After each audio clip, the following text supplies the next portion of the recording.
ರಾಗಲೇನೆನ ಮೈಯ ಮೇಲೆ ಜಾರಿ ಹೋಗಲು ಗಾಜಾಗಲೇನೆನ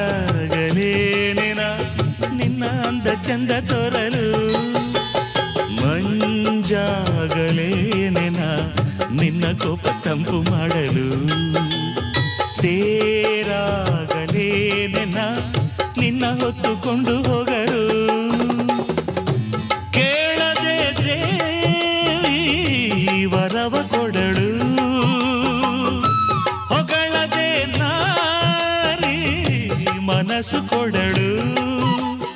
ಓ ಕನಕಾಂಬರಿ ನೀನು ಬಾರದೆ ಪೂಜೆಗೆ ಹೂವಿಲ್ಲ ಓ ಶ್ವೇತಾಂಬ